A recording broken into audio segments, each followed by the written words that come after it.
Hele shin luna sual ran alian tri ne buena chum jingin min tuam trina mangai karapo lungai kan ru el rel musid na chu ala ziri a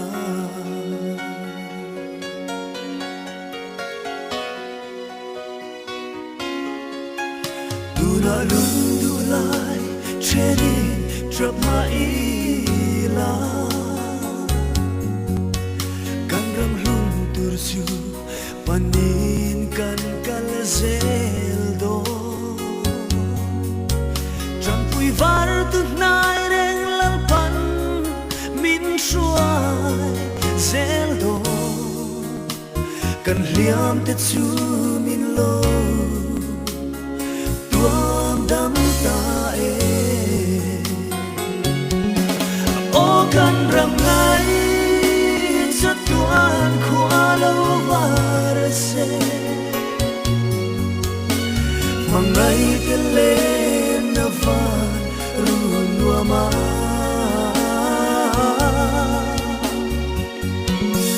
kamuam te ki kan chol to a phap na ri moi zong po kan ren za to ang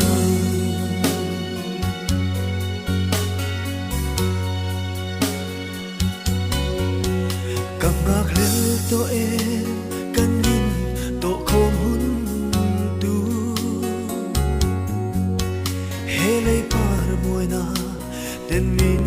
nem thấy si lo khó bụi thar chuan đi nei lo var to mai se anh đang đón to lo vi sai kan vor to ang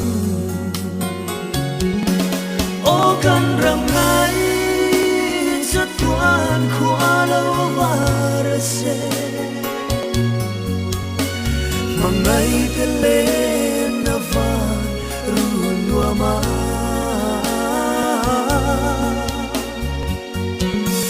kamuam te ki kan chol to a phap na ri moi zong po kan ren za to ang ko vel ro lu le ro pui na zong te chu an la ral vek do chu na lal i swa cho vi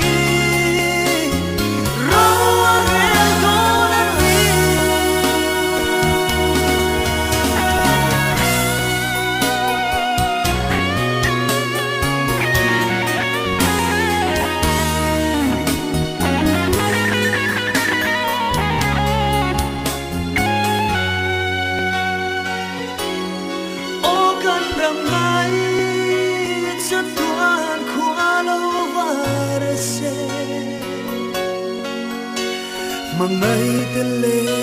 na van run wa ma kamuam te ki kan chol to a phap na ri moi zong po kan ren za to ang kamuam te ki kan chol to a phap na